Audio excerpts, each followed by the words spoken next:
Ladies and gents, please put your hands together for Mr. Joe Lennon.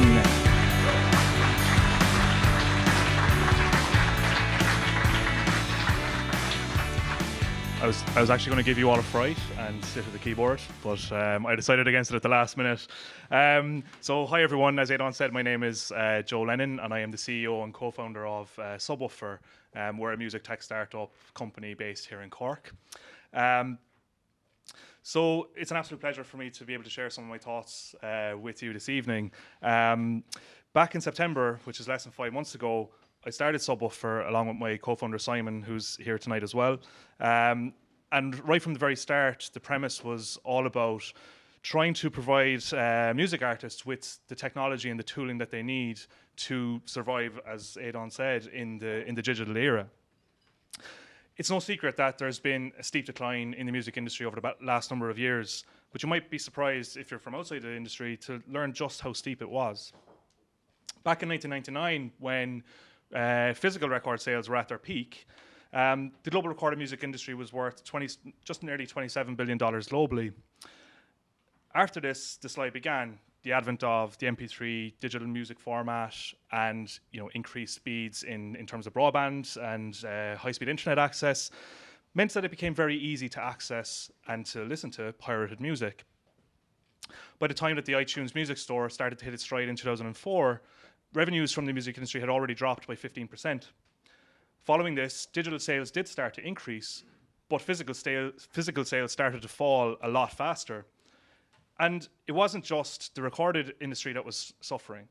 The radio industry in 2009 dropped by $4 billion on the previous year, which was a big drop. Instrument and music equipment sales were down. The only segment that was on the up was live music, and in 2009, that was even quite modest at just 4%. So the industry was basically at breaking point financially.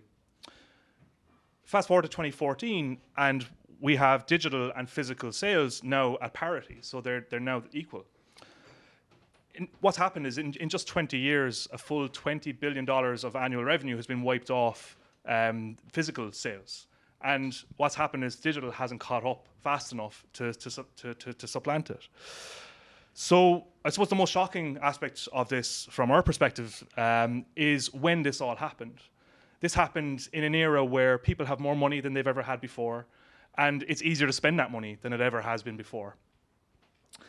But from where we're standing, the industry was far too slow to react to the piracy and the negative things that were happening because of digital music.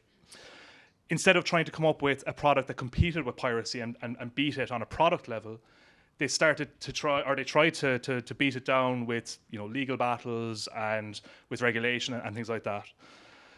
And by the time that the industry actually did adapt and start to embrace new platforms, the damage had already been done and it was past the point of recovery. In 2015, a lot of attention was placed onto new music streaming services like Spotify and Apple Music. Artists were decrying the tiny revenues that they were coming out with at the end of the value chain, and citing figures like tens and even hundreds of millions of streams of their music, returning a paltry few £1,000 or euros or dollars, which is crazy. In fact, this was a big part of what actually led to myself and Simon starting Subwoofr. We were absolutely horrified that artists were being treated this way.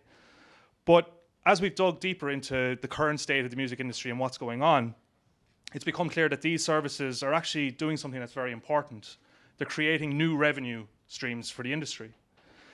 Is the income that they're generating enough? Absolutely not. It's not. We do need to see other income streams coming in, but it is a new source of revenue that hasn't existed before, which is something that hasn't happened for quite some time in the recorded music industry, that is. At its current pace of growth, it's going to take way too long, though, for these streaming services to replace the revenue that's been lost in physical sales over the years. But one thing that we can learn from these new services is that there's still a strong cohort of people who still value music, who will still pay, they'll get out their credit card and they will pay to access music, albeit in a much different way and for a much different product. So where do we go from here? To figure it out, we need to consider what the modern music fan values and wants. We need to look at it, at who it actually is that pays for music these days, and what would they be willing to spend more money on. We need to consider millennials, or the next generation of music fans, and how they consume music, which is completely different to the current generation or all previous generations. And most importantly, we need to adapt the product to match the desire of fans. So just who is spending money on music? According to research that's conducted by a company called Media, 61% of all spend in the recorded music industry is done by so-called superfans. These are people who, for who the experience of music is more than just listening to a track. It's about the connection that you make to an artist when you listen to the music. It's discovering the story behind it. It's exploring the tastes, your own tastes in music, and finding new artists and music genres organically. Streaming services offer unparalleled choice, and for superfans, they actually offer exceptionally good value for money. I know many people who would have previously spent 100 quid a month on albums, and now they can access 40 million songs for 100 quid a year. I mean, it's insane. But these services don't offer much value past listening to the track. And because of their large catalogues, what tends to happen is people get lost in the sea of music and they never immerse themselves into an artist or an album. I remember back 6 or 7 years ago, before the Spotifys of this world were all conquering, how much I longed for such a service. I wanted something that would give me access to all the music in the world so that I didn't have to spend loads of time, trying to build a collection and all of that kind of thing. But when it arrived, it just felt like something was missing. I missed creating a collection. I missed curating my records. I missed all of that. And, I used to like looking through the insert of an album and discovering who produced the track, who wrote the track, what, other artists have they worked with, what other albums have they worked on, and then I'd go and buy that maybe next week, and I'd, pour through the album art and that and figure out from there. So something was missing with these services, because now what I did was I essentially chucked on a playlist, I put on my headphones, and I went off and worked on something else. As for the next generation, research that was conducted by Eventbrite indicates that this is a generation that really couldn't care less about ownership of anything. They hold a lot less value for material things. They also don't like to pay for access, especially to things like music and video and all that kind of thing. Instead, they prefer, and in many cases they expect, to be able to get it for free. Also, advertising doesn't really bother the next generation.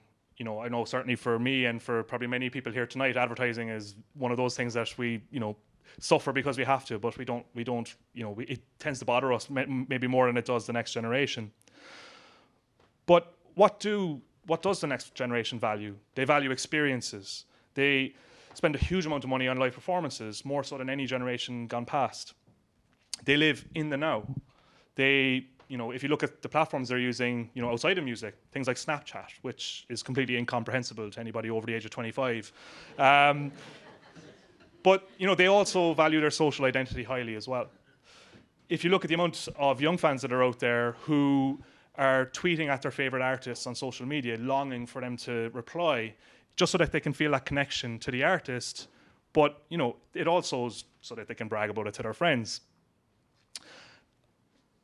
I suppose the common denominator in all of this comes down to two words for me, and that is connection and experience. These are the two drivers that are going to help the music industry to recover financially from what's happened in the digital era. But the product just isn't there yet. I think partly because of a lack of solutions in the market, and partly because of a lack of understanding amongst some of the stakeholders in the industry as to how to position themselves in the digital era. Where before the industry could just press CDs and vinyl and effectively print money, today you need to engage on a whole new level if you're going to have any success in making that kind of level of revenue. So what needs to change to allow for this? The first thing is how artists and other people in the industry use social media. Artists tend to use social media platforms as a content delivery mechanism. They post videos and music and photos and rafts of other content to every social media network under the sun. So Facebook, Twitter, YouTube, you name it. And at first glance, you can see why they do this. Even emerging artists can amass quite a decent following on these social networks very, very quickly. But all the artists are getting in return for this is a new metric that's kind of a social validation. So you get X number of likes or X number of followers. And the problem is that these numbers deep down don't really mean all that much. And they'd have no reflection on how many real fans you actually have. How many of your thousands of followers, excuse me, will actually go and buy your music, attend your gigs, go out of their way to support you? The answer is probably a small percentage. And what's worse is it's very, very difficult to differentiate your fans from your followers on these platforms, because there's no way of separating them out. There's no payment mechanism involved. There's no way of differentiating. Now, don't get me wrong, I'm not saying they shouldn't use social media. Social media is hugely important for artists, especially in this age. But it's an amazingly powerful marketing tool, and artists aren't using it as a marketing tool, they're using it as a content tool. But just think for a second about how you and I and everybody else uses social media platforms like Facebook and Twitter. It's like this. We're forever scrolling through content. You're probably lucky if you get somebody's attention for more than half a second before they've moved on to the next thing. And even if you do manage to grab them, Microsoft have conducted some interesting research that says that the average human attention span is now just 8 seconds. So good luck holding on to it. So at Subwoofr, we encourage people or artists specifically, to build their own ecosystem.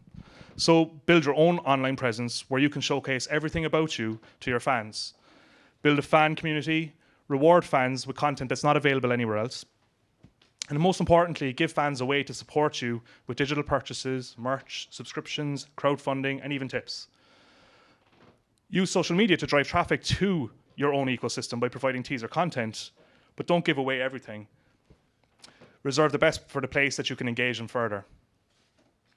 The real fans are the ones who will arrive at your site and stay there and look at all your content. They're the ones who will sign up for your mailing list, who will register and post on your forum, or they'll pay a few bucks a month for a subscription. By owning the ecosystem, you also have the huge benefit of knowing exactly who your fans are and who your biggest fans are, allowing you to focus your energy on them and keep them happy. These are the people who are going to spread the word about you. They're going to tell all their family, all their friends, and they're going to be the ones who are boasting about you on social media. So you should treasure them. The only way we see for the music industry to recover fully is to create new revenue streams, create new products that engage fans on a level that's never been seen before in this industry. And we'd encourage artists and labels not to wait around for somebody like Spotify or Apple to solve this problem, but to be proactive and actually go and do it for themselves. Artists have so much to offer. They have more brand power than most large companies do. And people are still absolutely stir crazy about music. And this venue is a sheer example of that. This is exactly what we're trying to enable artists to do at Subwoofr. We're trying to help them to help themselves to innovate on the back of their own brand and to create their own ecosystem.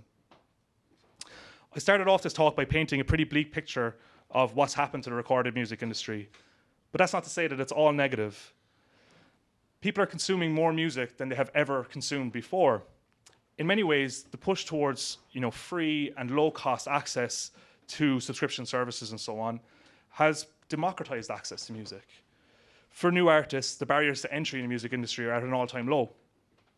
With digital distribution services, you can now have your new single or album out on every major service on the internet in a matter of minutes. Many unsigned artists can now make their big break online and find that the labels will come knocking on their door rather than the other way around. But the challenge remains for artists to make and how they're going to make a sustainable living from music, especially for unsigned artists who have yet to catch a big break. So at Subwoofr, our vision for the future of music business is one where artists and fans are more closely connected than they ever have been. Imagine a world where you wake up one morning to a notification on your phone that one of your favorite artists, Jack O'Rourke, has just released a new song, like he did yesterday. You tap on it, and you're brought to his website, where you can stream the track, you can watch the music video, you can read the lyrics, you can also look at some of Jack's notes on his lyrics and see what they mean to him. You can discuss the song with other fans of Jack. And you decide that you love this track so much that you're actually going to go ahead and support him and buy it. Amazing in this digital world.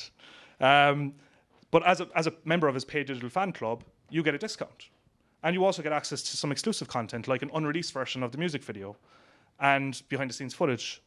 But you're a big fan of Jack, so you decide, you know what, I'm going to pay an extra few euros for this to show your support.